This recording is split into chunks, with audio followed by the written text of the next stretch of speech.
Rain slid down the glass towers of Manhattan, turning the streets into mirrors of gold and gray. Inside a black sedan, Ethan Cole sat in silence, the world outside a blur of umbrellas and city lights. His driver murmured something about the market on the radio, but Ethan wasn't listening. He had just signed a multi-billion-dollar deal, one that would be splashed across every business headline by morning. Yet all he felt was the quiet ache of emptiness pressing against his chest. He was the man everyone envied, the billionaire who built an empire from nothing. But sometimes, when the noise of the city softened, he could still hear the echoes of a different life. He remembered when he was the one struggling to eat, when his dreams of success seemed like cruel jokes whispered by fate. Those memories had faded behind layers of money and marble offices, but tonight, for some reason, they stirred again. As the car slowed at a red light, Ethan turned his head and saw a man huddled under a flickering street lamp, cupping his hands for change. For a fleeting second, Ethan saw himself in that figure, the same desperation, the same cold. His heart tightened. He closed his eyes and tried to shake the feeling, but it brought back a night he had buried deep. Years ago, before the billions and the fame, he had been just another young dreamer walking through Harlem after midnight, carrying nothing but a broken laptop and hope. That night, two men had jumped him in an alley. They beat him until he could barely breathe, stealing his wallet and leaving him on the wet pavement to die. He remembered the taste of blood, the darkness creeping in, the terror of realizing no one was coming. And then she appeared, a teenage girl, no more than 16, with wild hair, scraped knees, and eyes that burned with courage. She had screamed for help, thrown a brick at one of the attackers, and dragged him out toward the streetlights. "Stay with me," she had whispered, her hands pressing against his bleeding side. "You're not dying tonight, okay? Not tonight." Her name was Amara. She lived in a shelter nearby, surviving on scraps and kindness. But that night, she became his angel. He promised her, swore to her, that he'd never forget.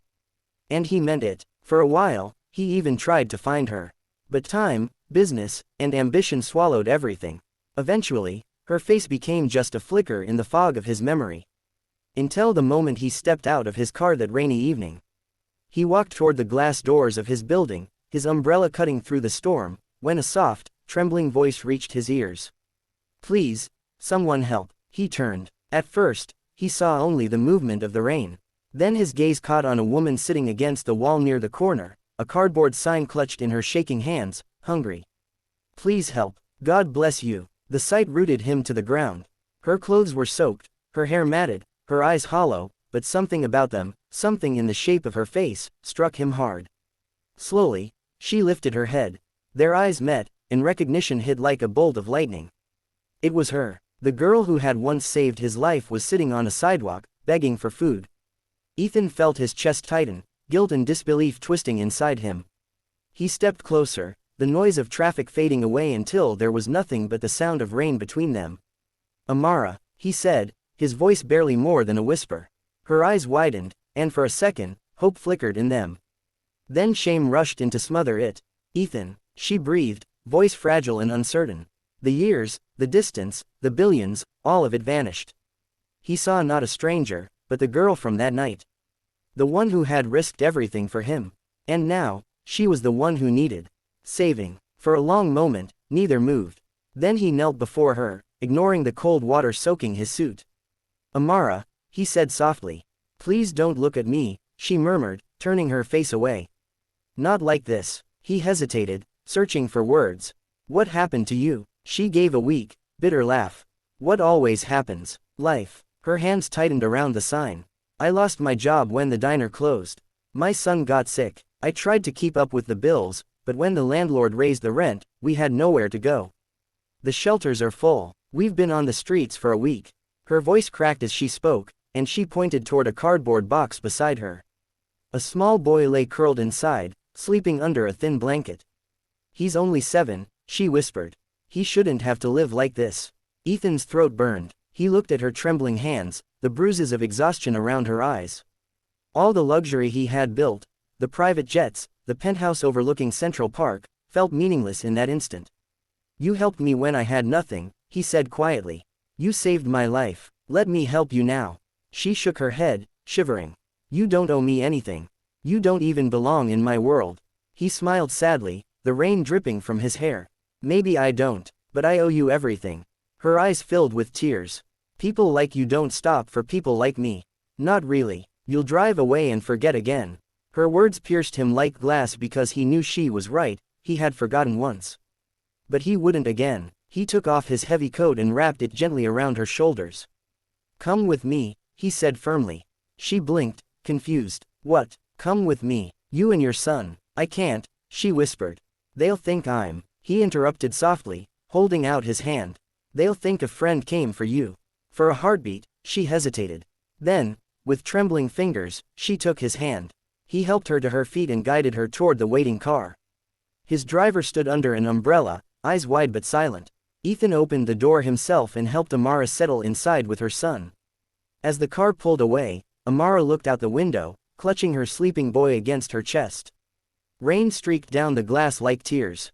Ethan sat beside her, silent, the weight of unspoken years between them. In her reflection, he didn't see a beggar. He saw the girl who once dragged him out of darkness. And for the first time in a long, long while, Ethan Cole felt like a man finally remembering who he was meant to be. The drive back to his penthouse was quiet except for the sound of the rain against the windows. Amara sat with her son in her arms, the little boy's head resting against her chest, his breathing soft and uneven.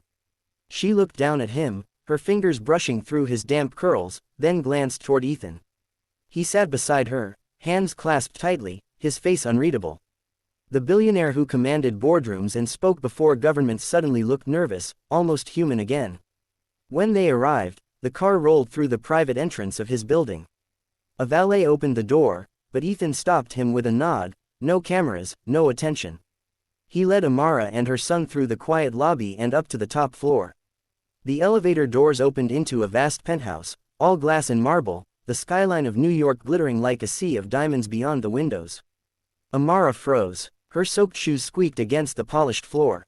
She held her son tighter, afraid to move, as though stepping too far might break something precious. It's okay, Ethan said gently. You're safe here. Her son stirred, blinking awake. Mommy, he mumbled. She bent down. It's all right, baby. Go back to sleep. Ethan walked to a closet and pulled out a thick towel. And a blanket. Here, he said, handing them to her. There's a guest room down the hall, but you can rest here for now. You both look like you haven't eaten in days. Amara hesitated. We can't stay here. This is too much. He met her eyes. Do you remember what you told me that night? You said no one deserves to die in the dark. Well, no one deserves to live like this either. Something in his voice broke through her resistance. She said nothing more, only nodded. Minutes later, the smell of food filled the air, warm bread, soup, roasted chicken. Ethan's chef had come in quietly at his call. Amara's son ate like he hadn't seen a meal in days, his small hands trembling as he gripped the spoon. Amara tried to eat too, but her tears came faster than her hunger. Ethan watched them in silence, the weight of guilt and gratitude mixing inside him. He had dined with presidents and kings, but nothing had ever felt as real as watching this boy eat. When the plates were empty and the child had fallen asleep again, Amara sat by the window, staring out at the glowing city below. Why are you doing this? She asked softly. You could have just given me money. You didn't have to bring me here. Ethan leaned against the wall, his voice low. Because I remember what it's like to have no one. You gave me back my life once, Amara. Maybe it's time I give you yours back. She turned to him, her eyes tired but sharp. I didn't save you for this. I didn't expect anything. He smiled faintly. That's exactly why you deserve everything. They sat in silence for a while, the city lights painting their faces in gold and shadow. Then Ethan spoke again, his voice thoughtful. You said you worked in a diner. Yeah, she said. I used to cook. I was good at it. The customers liked me. He nodded slowly. Then maybe you shouldn't work for someone else again. Maybe it's time you had your own place. Amara frowned. What do you mean? But Ethan didn't answer right away. He simply looked out the window, a small, mysterious smile crossing his face. 3 months later, the same city that had once ignored Amara now gathered to watch her cut a bright red ribbon outside a freshly painted cafe in Harlem. The sign above the door read in bold golden letters, Amara's Place, a second chance cafe. The smell of fresh bread drifted through the air, and laughter spilled out from the open doors. The cafe was small but beautiful, warm lighting, colorful art on the walls, and a chalkboard that read, Meals for anyone in need. No questions asked. Amara stood at the entrance in a soft blue dress, her son holding her hand proudly. He wore a neat school uniform now, his hair combed, his smile bright. When she looked out at the crowd, she saw Ethan standing a little apart, hands in his pockets, watching quietly. He didn't come for recognition, he came to see her shine. She walked toward him, her eyes glistening. "You didn't just save me," she said, her voice trembling. "You gave me back my dignity." Ethan shook his head. "You already had it. The world just stopped seeing it." She smiled through her tears. "You could have just written a check." He looked around the cafe where women from local shelters worked behind the counter, their laughter filling the space. "Money builds walls," he said softly. "But people build bridges. You showed me that once." Amara reached out and hugged him tightly, and for a moment, the noise of the city fell away. They stood there, two people bound by the strangest twist of fate, the girl who once saved a stranger and the man who finally learned what it meant to be saved in return. The cameras flashed, reporters called her name, and her son tugged her hand, excited to show her the first customer who had just walked in. She turned to go, but before she did, she looked back at Ethan. "You'll come by sometimes, right?" He smiled. "Every time I forget what really matters." As she disappeared inside, the crowd cheered. Ethan watched the doors close and then turned to leave. The rain had stopped, and the city lights shimmered against the wet pavement. Somewhere above, the clouds parted, and sunlight spilled through, a soft, golden promise that sometimes, kindness never dies, it just waits for its turn to be returned.